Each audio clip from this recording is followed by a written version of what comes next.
You're looking good, and it feels good to be with you today. Hello, I'm Kendall Bryan Hunter, and this is News with the Eyes of Faith, where I talk about news from the perspective of Christ and the doctrine of Christ.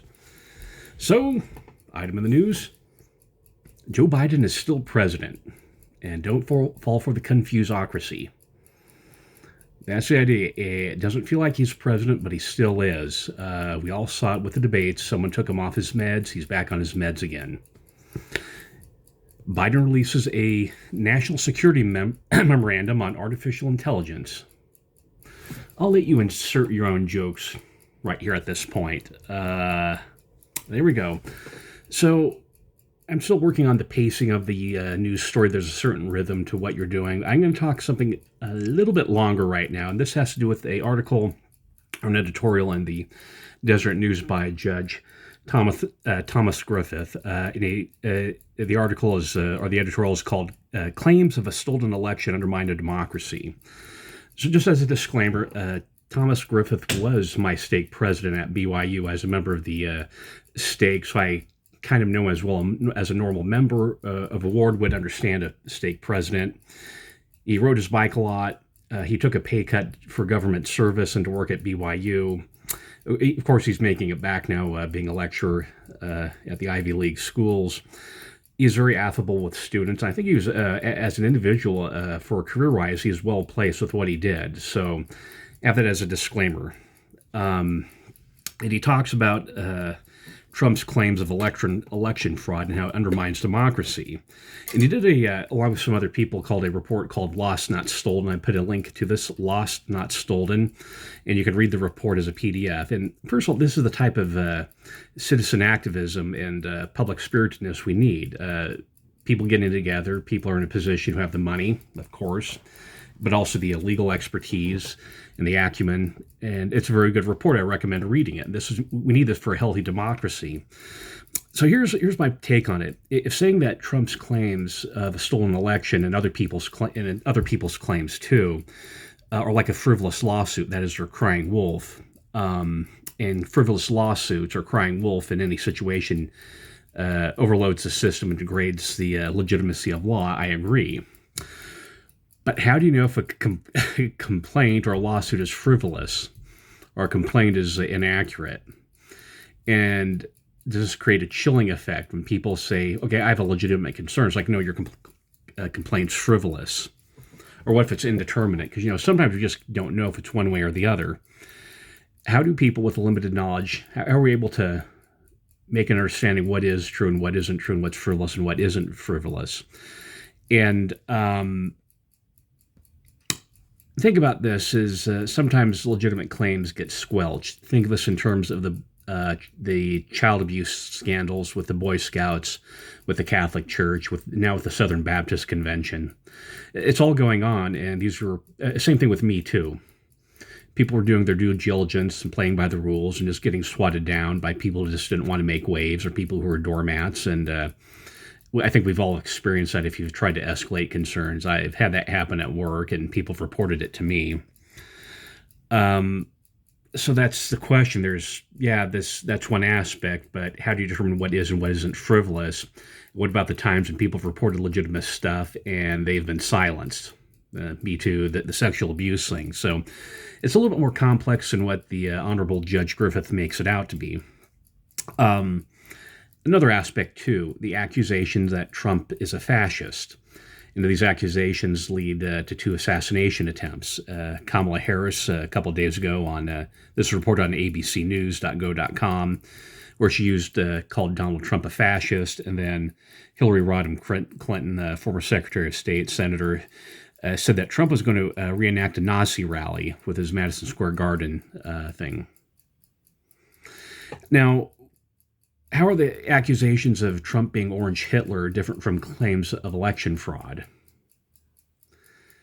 Because you're making a claim, and you go through due process to figure that out, and there's certain means to do that. But does that meet the standards? Both of these claims, are they related? Are they just not related? Is one true, one false, or both false? And how do you know that stuff? Confuseocracy again. That's why I use that term. So you have the due process. With Trump, you have, of course, the the party process. Then you have the election. He had 2 impeachments, more due process. He had the Mueller report, the Durham report, and he was investigated. You have the J6 committee. It's just ongoing, infinite, and indefinite. You have the indictments and convictions, and that work where you got the label of felon attached to President Trump's forehead. But still, this leads to this extra-legal or sub-legal, the assassinations on Trump. And so if Trump was really a clown, you wouldn't need to assassinate him. You wouldn't make these assassination attempts. And once again, I'm wearing this hat. A couple of weeks ago, sorry, I get the lighting problem I have here, but this is low budget. But hope you'll appreciate this. I'm being raw and honest with you. I was wearing this hat on the bus, and a member of my stake said Trump should be killed when she saw me wearing this hat. Okay? Both things, it's both things have merit and have consequences of the ideas. If there is an election fraud and Donald Trump doesn't have his day in court, that's a problem. And the heated rhetoric of Trump's a fascist, this is done by both Hillary Clinton and candidate Harris herself, both of them. Those also have consequences. It's interesting that Speaker Mike Johnson and Senate Minority Leader Mitch McConnell issued a statement. This is from The Hill. Issued a joint statement Friday condemning Vice President Harris for saying she believes former President Trump is a fascist, arguing that could invite another assassination attempt.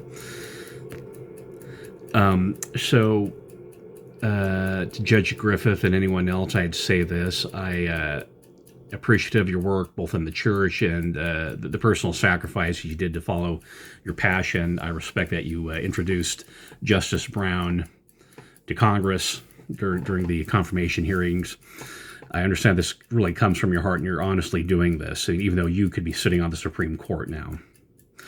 But you also grew up in the year of assassinations of JFK, MLK, and RFK. And you can speak out against this heated rhetoric, not just one side about the accusations of election fraud, but this term's fascist, Orange Hitler arguments. Having the background you have growing up in the era of these assassinations, and you can say it without endorsing Trump. Also, keep in mind there's a reason why RFK, who was assassinated, why his son, RFK Jr., is siding with Trump. So that's something to think about this. Dowling Joke said, "This is a time of many harsh and hurtful words in public communications and sometimes even in our families. Sharp differences on issues of public policy often result in actions of hostility, even hatred." Again, the assassination of Trump, Orange Hitler, Harris and Clinton are using the loaded language that President Oaks is talking about. This atmosphere of enmity sometimes even paralyzes capacities for lawmaking on matters of importance where most citizens see an urgent need for some action in the public interest. We need to avoid contention and be peacemakers in all our communications. This does not mean to compromise with principles and priorities, but to cease harshly attacking others for theirs. So hopefully I just wanted to say this with a very moderated tone of respect for this, but also there's another dynamic going on there that's been quiet. Like I always said, I'm open to correction and clarification. The church talked about, President Nelson talked about George Floyd, Black Lives Matter, President Oaks. J6, they issued a statement being political violence, but with the assassinations of Trump, they didn't say anything. So you want to clarify stuff, I'm grateful for it. There's sort of a one-sided thing. It's interesting, too, because right now, this week's paper, sorry, I packed it away to give to a friend of mine, is they have an interview with Glenn Beck talking about his perspectives. So it's interesting as Glenn Beck shifted from really hating Trump to endorsing him, and I am sort of the same way. I was opposed to him. I honestly recognize his negatives. During the primary in the 2016 election, I voted for Ted Cruz and Carly Fiorina. I actually read 2 of her books that she wrote. This is kind of, it's an interesting perspective. I'd recommend both her books. She comes from a good, comes from a Hewlett-Packard background, which is what you need in tech industry. Now, Glenn Beck shifted, I shifted. I'll talk a little bit about the shift as we get closer to election, probably next week. But there was an incident with my family, as some of my family members were robbed. And I got to vote to protect these family members. I don't have permission to talk about it. I just may just let things go. So people are shifting to Trump. People who didn't like him are shifting, and it's interesting to pay attention to the shift. Dave Ramsey announced that he's voting for Donald Trump. This is off of Fox Business, and this is what he said. Now, don't pay attention to the. It's not an endorsement. You're saying you're voting for someone versus endorsing. I think that's sort of there's a technical legal thing, but one's a little bit squishy. If you're voting for it, you're just indirectly endorsing him. That's what a vote is, an endorsement. Vote. I voted. And this is, look closely, see, that's the Constitution. This is the American Legion Constitution. Read it once a year is what I do. You should do the same thing. This is what Dave Ramsey said. I'm looking at ideas, which idea lands on which side of the aisle. Where am I most likely to get a tax policy I like? Where am I most likely to get an immigration policy I like?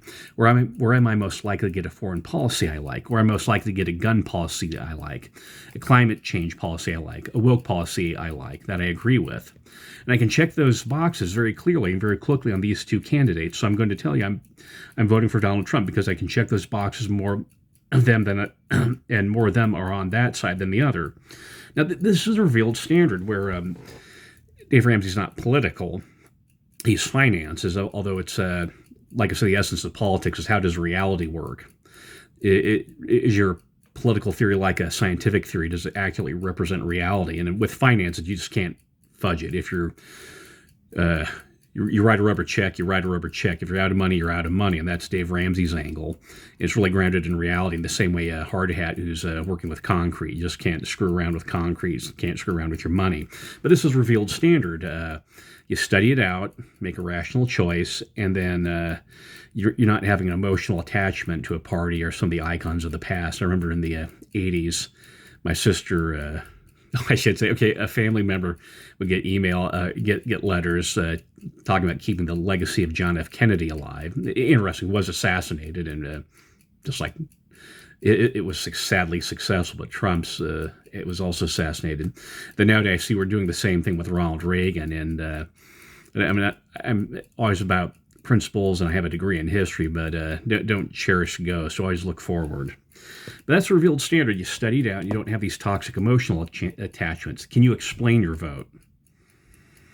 Eminem is speaking with Harris, and I think it's kind of interesting that Ramsey versus Eminem, both are really telling on the crowd they're attracting. Vivek Ramaswamy, RFK Jr., Tulsi Gabbard, Elon Musk. That's an incredible dream team. That's who you're also voting for. That Elon Musk can't be president. So Trump was on Joe Rogan, and it was funny listening to it. You hear the conversation flow. Now Trump has an unusual way of speaking. He's a salesman, so he uses what's called puffing. He exaggerates things, and the same way that a car salesman would exaggerate things. He sometimes gets a little bit repetitive, and people talk about his mental decline. It's like, no, you saw the debate between Joe Biden and Trump. And it's just apophenia. You're hearing stuff that's just not really there. And it's interesting. You went on for 3 hours with Joe Rogan. I'm about halfway through the interview. And it's interesting because the conversation flows politics, sports, real estate, golf. And it's you can see why Joe Rogan has the appeal. It's he's like talking to your buddy. Just the conversation ebbs and flows in different directions. So talking for 30 minutes, Trump was on at McDonald's, and it's the same conversational thing as you watch it. I mean, Trump's a neighbor you're supposed to love. But considering how they're editing Harris's comments on 60 Minutes, do you think Harris could sit with Joe Rogan for 3 hours? Okay, so that's sort of the political stuff right there about the election. As I was saying, is Book of Mormon's written for our day. Study the Book of Mormon. Here's a copy of the Constitution, the Declaration of Independence. Like I said, I put the stickers on it so you can't read it, but Declaration of Independence. Constitution of the United States. Ground rules for fair play. Scriptures, it's mentioned in the Book of Mormon. So, Defenders of Zion segment. So, we came out that the church is offering sleeveless garments now, and I may have been misreporting things. I may have been misunderstanding things. In the church news, it said that these aren't just available for people in hot country areas, but apparently the short-sleeved garments or sleeveless garments will be available for members worldwide. So it's kind of an interesting, they're kind of doing two directions at once, trying to split the difference, talking about, okay, yeah, you need to wear your garment, but okay, we're making this adjustment. So keep in mind, it's been 100 years since we've had an update with the garments. The last time was in 1920s under Heber J. Grant. And so this is kind of interesting. Like I said, it creates an issue with people like me who are kind of defend the church, defending Zion, defenders of Zion, but the policy keeps changing. So this is what I thought through is maybe I need to do two things. Is one, defend policy, but also defend the process. So when the policy changes, you're being consistent. It says, okay, there's the policy itself, but the process by which it comes, which is the prophetic promptings or revelation. The seer's getting the insight. And like I said, it's been 100 years since we've had changes. That might be something up there, an aspect to it. Me, I don't care, because you look at the way I dress, you can tell I really don't care about those certain things, and it kind of irritates some people because I don't care about it. So I care about keeping covenants and following the prophets. So defend the policy, but also defend the process by which policies come and get updated. So, tale of two candidates, Trump and McDonald's and Harris. I talked a little bit about that already. What I do is I have this file and I just add stuff to it throughout the week, and that sort of got a little bit redundant there. So this is the concluding thing. Most Christians use porn. This is from FaithWire, dated the 22nd of October, and this is what it says. Around 54% of Christians and 68% of non-Christians reported viewing pornography. And among Christians, 75% of Christian men and 40% of Christian women use pornography to some degree. That's what we're up against. That's not just members of the Church of Jesus Christ of Latter-day Saints. That's just Christians and Christendom in general. 75% of men, and you understand the biological reasons. But it's interesting, the 40% of Christian women. I mean, what happens when we hit 50% of a Christian woman using porn? I remember what President Nelson said is if we lose the moral voice of woman, we just won't recover. Does this explain why so many women, especially younger women, are really interested in killing their children? And that's Vice President Harris is making that part of her campaign, glistening these caramelized words of reproductive health, but you're just talking about killing a child. So that's what we're up against. So let me we're at 17 minutes. Let's do a concluding statement. This is about the election. You can go to a partisan left versus right, donkeys versus elephants, shiz versus coriantumr, Nephites versus Lamanites versus Gadiant and robbers approach, or you can follow these three patterns or three statements. Lucifer is the common enemy. Candidates are neighbors that we are supposed to love. And thirdly, don't trust in the arm of flesh and don't fear the arm of flesh. I'm Kendall Brian Hunter, and that is News with the Eyes of Faith.